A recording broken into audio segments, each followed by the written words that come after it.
Hello, everyone, and welcome to the final installation in our series on America's war on drugs. We've already covered the origins in the 1970s and the escalation during the Reagan era 80s. Today, we're diving into the 1990s, a decade that might seem like ancient history to some of you, but for others of us, it was our childhood and adolescence. The 90s represented a fascinating shift in the war on drugs.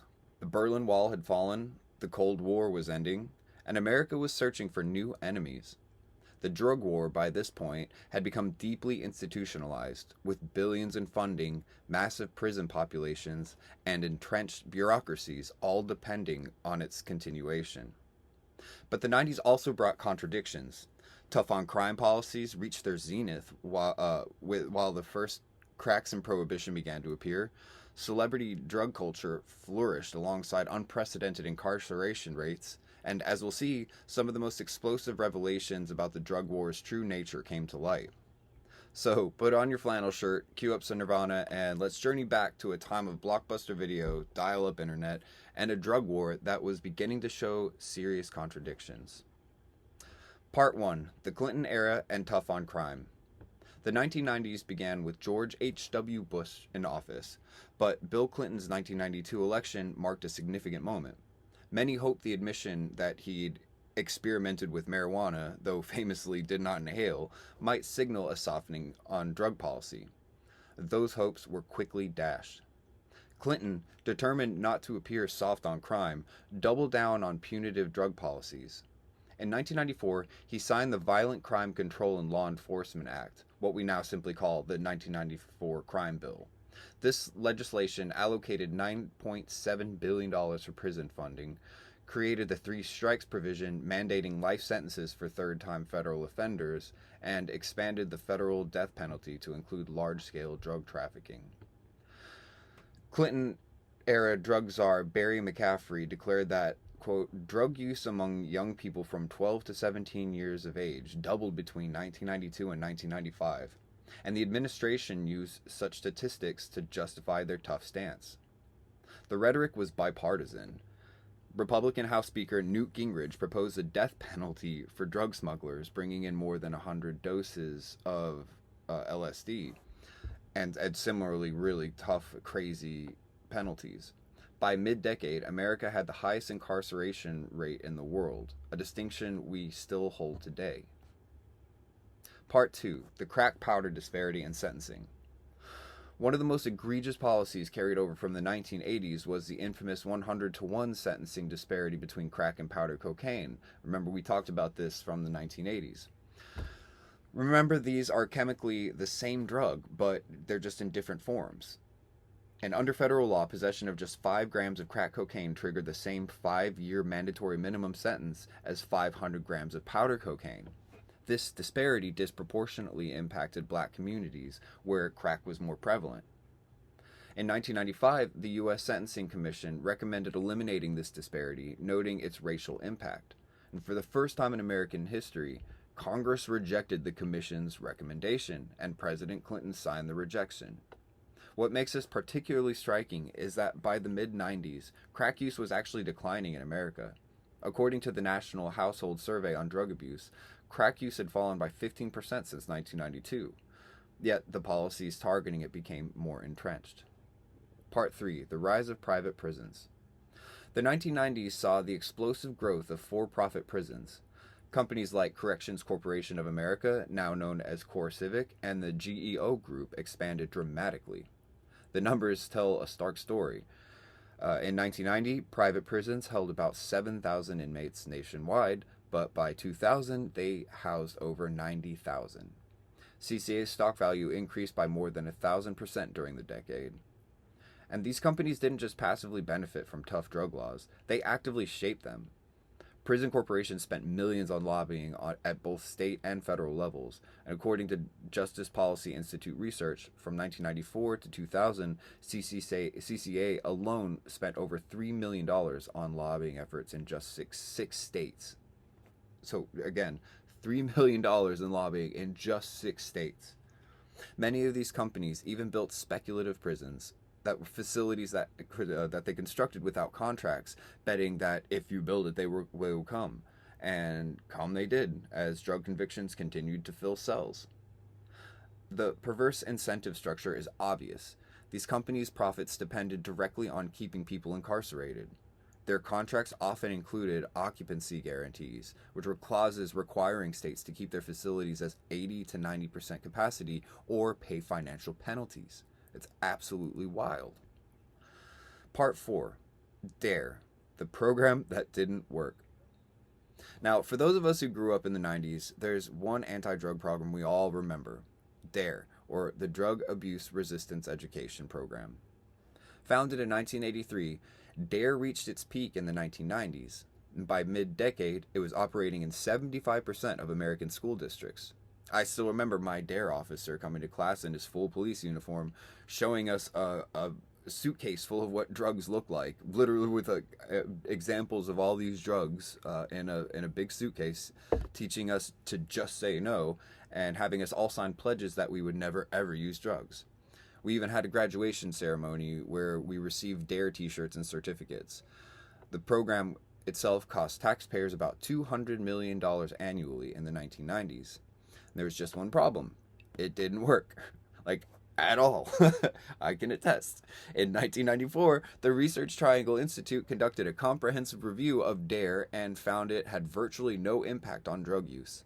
And a 1999 study published in the Journal of Consulting and Clinical Psychology actually found that some DARE participants had higher rates of drug use than non-participants. So why did it fail?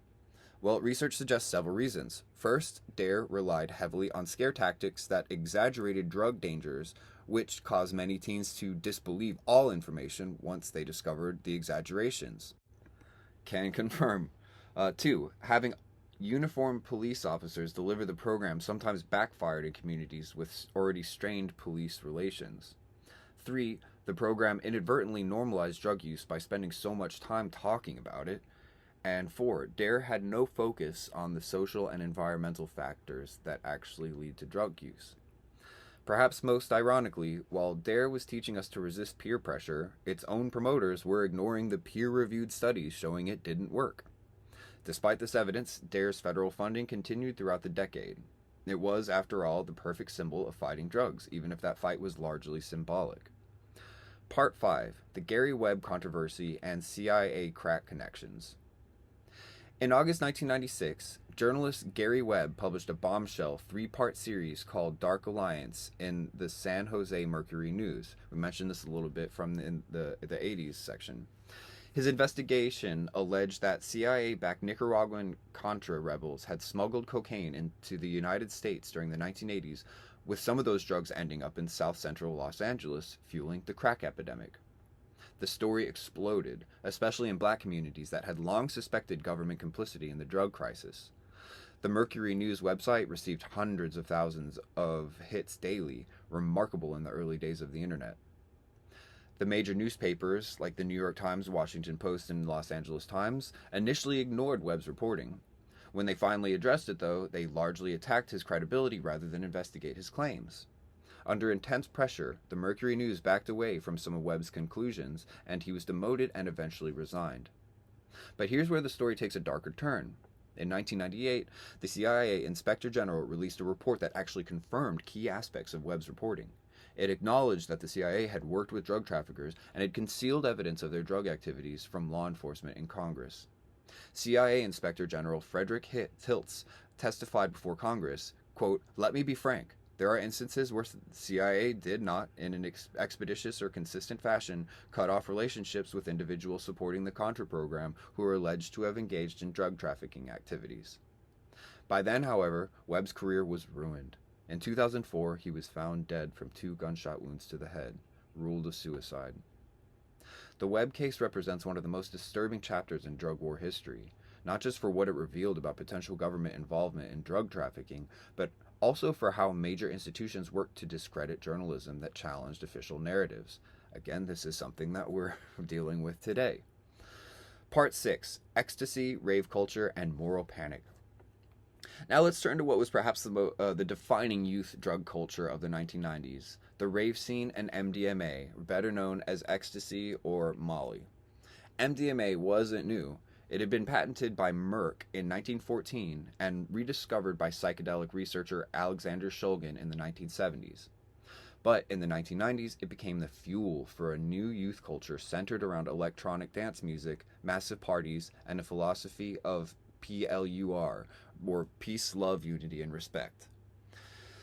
The rave scene emerged from underground parties in abandoned warehouses, often thrown without permits. By the mid-90s, it had evolved into massive events with thousands of attendees dancing all night to DJs like Paul Oakenfold, Sasha, and Digweed, and the Chemical Brothers. These were, like big shows that were, these were like festival kind of deals before there were festivals, and ecstasy's popularity soared. In 1990, about 4% of high school seniors reported trying MDMA. By 2000, that number had risen to over 11%. DEA seizures, and by the way, I feel like that number is kind of underreporting. And also, DEA seizures of MDMA increased from 196,000 tablets in 1995 to 9.3 million in 2000. The drug's effects, euphoria, enhanced empathy, sensory intensification, perfectly matched the community-focused, music-centered experience of raves.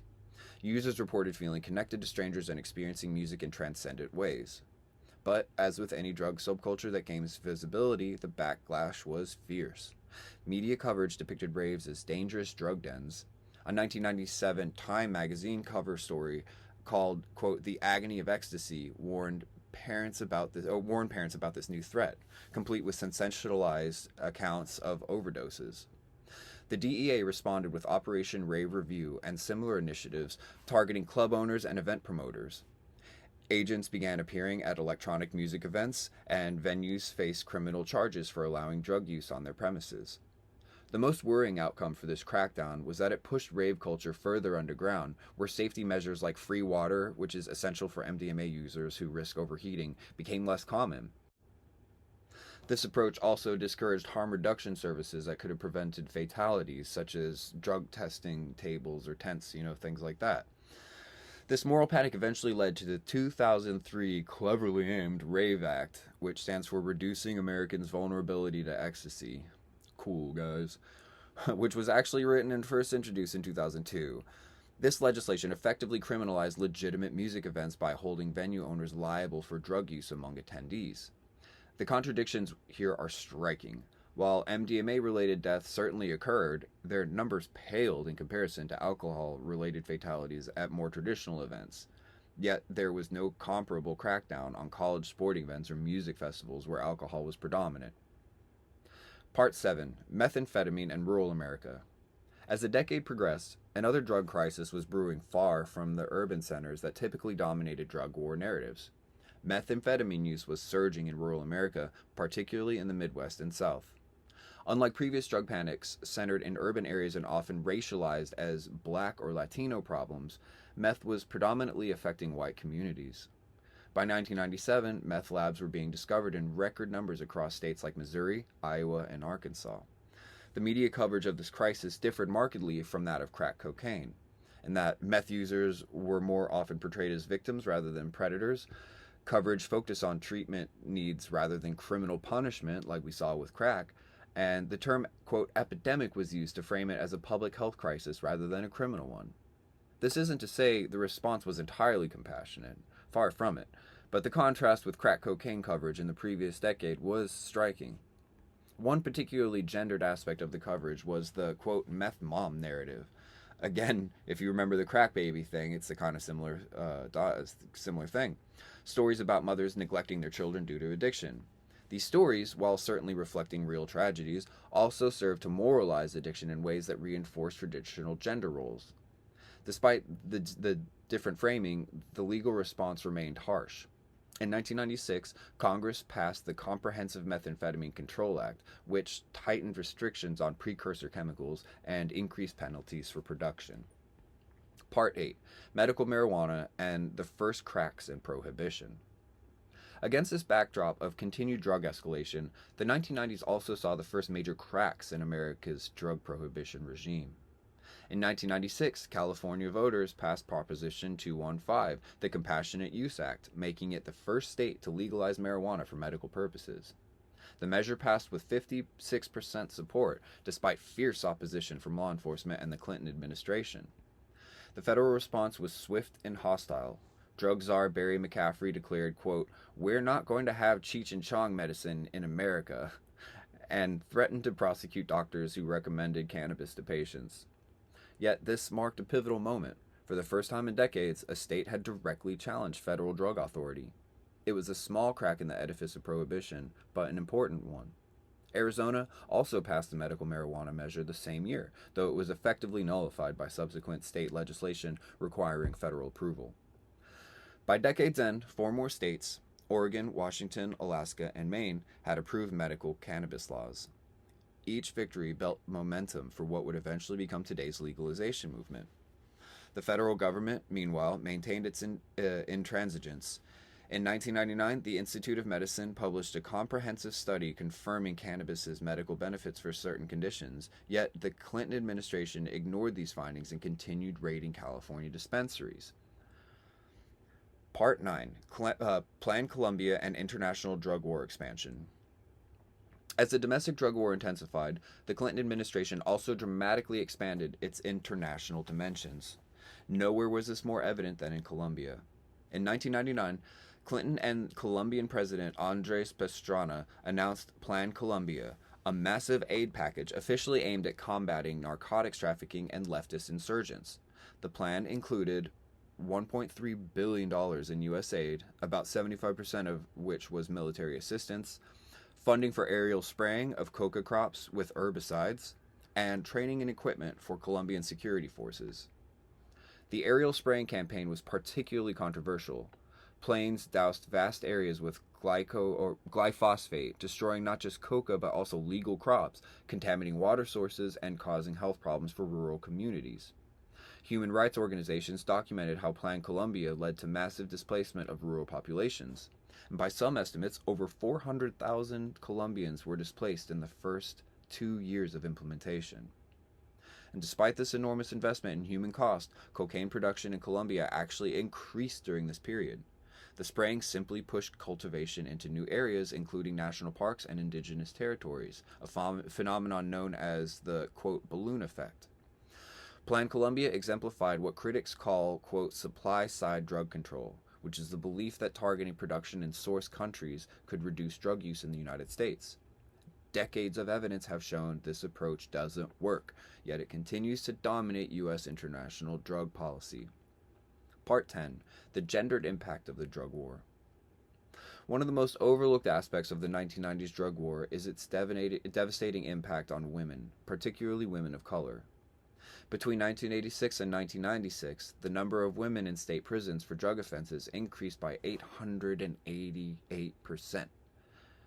Again, 888%, which far exceeding the rate for men. And by 1997, 2/3 of women in federal prisons were serving time for drug offenses. Many of these women were minor participants, girlfriends, wives, or associates of male dealers. But federal conspiracy laws allowed prosecutors to charge anyone connected to a drug operation with the same offense as the principals, the main person.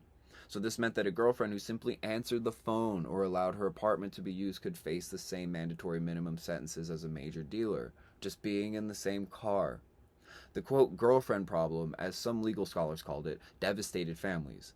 And by 1999, an estimated 1.5 million American children had a parent in prison, many for drug offenses. For incarcerated mothers, who were often primary caregivers, this frequently meant children ended up in foster care. The racial disparities were stark. Black women were more than 8 times as likely than white women to be incarcerated. Latina women were 4 times as likely, and these disparities existed despite similar rates of drug use across racial groups. Meanwhile, media coverage focused overwhelmingly on male kingpins and dealers, rendering these women largely invisible in public discourse about the drug war. Part 11. Celebrity drug culture and double standards. The 1990s were also marked by a profound double standard in how drug use was portrayed and policed depending on who was using. Celebrity drug culture was highly visible throughout the decade. For example, Kurt Cobain's heroin addiction was well documented before his 1994 suicide. Robert Downey Jr. cycled through addiction, arrests, and rehabilitation. Supermodel Kate Moss was photographed using cocaine, leading to the quote heroin chic aesthetic, and Drew Barrymore was open about her adolescent drug problems. Media coverage of these cases typically framed addiction as a health issue, a personal struggle, or even as part of the creative temperament. Celebrities received compassionate headlines, redemption arcs, and comeback opportunities. Contrast this with how drug use was portrayed in low-income communities of color, though. There, users and sellers were, quote, predators, super predators, which was a term popularized in the mid-90s, and criminals, deserving punishment rather than treatment. This double standard extended to the justice system itself. Take Robert Downey Jr., who, despite multiple drug arrests between 1996 and 2001, ultimately spent less than a year in prison and actually filmed a movie while he was, quote, in jail. Meanwhile, thousands of anonymous Americans were serving decades-long sentences for similar or lesser offenses. The disparity wasn't just about wealth and fame, but also race and class. White drug users of all backgrounds were more likely to be channeled toward treatment, while Black and Latino users faced higher arrest and conviction rates. In conclusion, the drug war's devastating legacy. As we close this trilogy on America's war on drugs, let's step back and assess the devastating toll of these 3 decades of crusade. The 1990s perfectly encapsulated the drug war's inherent contradictions. Drug use among youth actually declined for much of the decade, yet incarceration rates soared. Medical marijuana laws passed in California, even as penalties for other drugs increased. Scientific evidence increasingly challenged drug war orthodoxy, yet policies remained ideologically driven, and the racial disparities of enforcement became undeniable, yet were largely ignored by policymakers. By the end of the millennium, America had assembled the largest prison population in human history. Drug offenders made up nearly 60% of federal inmates. The U.S. was spending roughly $40 billion annually on drug control efforts. So looking back at the entire war on drugs from 1971 to 2000, the numbers tell a damning story. Over $500 billion has been cumulatively spent. People incarcerated for drug offenses increased from approximately 50,000 in 1980 to nearly 500,000 by 2000. Racial disparities. Black Americans were incarcerated at 8 times the rate of white Americans for drug crimes despite similar usage rates. Drug addiction rates virtually unchanged despite decades of enforcement. The street prices of drugs generally decreased, which indicates greater availability, and drug potency increased across multiple substances due to the, quote, iron law of prohibition, which basically means that stuff's going to get, the potency is going to get more if it's prohibited because it goes deeper underground in black markets and, you know, it gets into dirtier and dirtier hands and want more and more money, so the potency is going to go up. It's crazy. So from Nixon's declaration of drugs as public enemy number 1 to Clinton's escalation of mandatory minimums, this war has been waged without regard for evidence, efficacy, or human consequences. The militarization of police began with Nixon-era no-knock raids, accelerated with Reagan's push to involve the military in interdiction, and culminated in the 1990s with the widespread adoption of SWAT tactics for routine drug enforcement. The international dimensions have been equally catastrophic. From Operation Condor in Mexico in the 70s to militarized eradication in the Andes in the 90s, we've destabilized entire nations, supported ruthless regimes, and undermined democracy throughout Latin America, all while failing to reduce drug supply.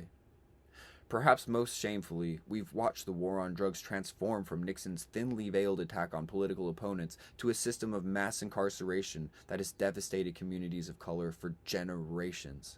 And it's not like it's some big secret. But the ultimate indictment would be that after 30 years and $500 billion, drugs remain widely available, addiction continues to destroy lives, and new crises like prescription opioids were already emerging as we entered the 21st century. Spoiler alert, the war on drugs doesn't magically start working after 2000. 2 decades later, we're still dealing with its catastrophic consequences. For example, over 1.5 million arrests still happen annually for drug offenses. There's continued racial disparities in enforcement. There's an overdose crisis claiming tens of thousands of lives annually. militarized drug control destroying communities from Baltimore to Tijuana, from Portland to Atlanta. In short, our drug policy has been an excruciating and extended exercise in futility, at best well intended and poorly understood, but at worst a legitimately evil plot to systematically oppress people of color while ignoring every source of credible medical and economic science. The real tragedy is that, as previously mentioned, we've known better alternatives all along. For example, Portugal's decriminalization model, which would later prove extraordinarily successful, harm reduction approaches that save lives, treatment and public health interventions that actually work, and community investment instead of criminalization. The cracks in prohibition that appeared in the 1990s with medical marijuana legalization have since expanded. Today, we're witnessing the slow, painful dismantling of policies that have failed by every conceivable metric. And fentanyl is a legitimately terrifying and destructive force going on right now, but the system that has been put in place isn't there to actually stop this stuff, as evidenced by everything we've covered. Which is why when real threats emerge, like fentanyl, there's no actual guardrails. See how this works? Let this history serve as a warning about the dangers of moral crusades divorced from evidence, the ease with which racism can be institutionalized under the guise of public safety, and the terrible human cost of policies driven by fear rather than compassion. The war on drugs stands as America's longest war, and by any objective measure or metric, its most catastrophic failure. Only racist Jim Crow calculus could spin it into a win. So, thank you for joining me for this exploration of how we got here. Perhaps understanding this history can help us chart a more humane and effective path forward.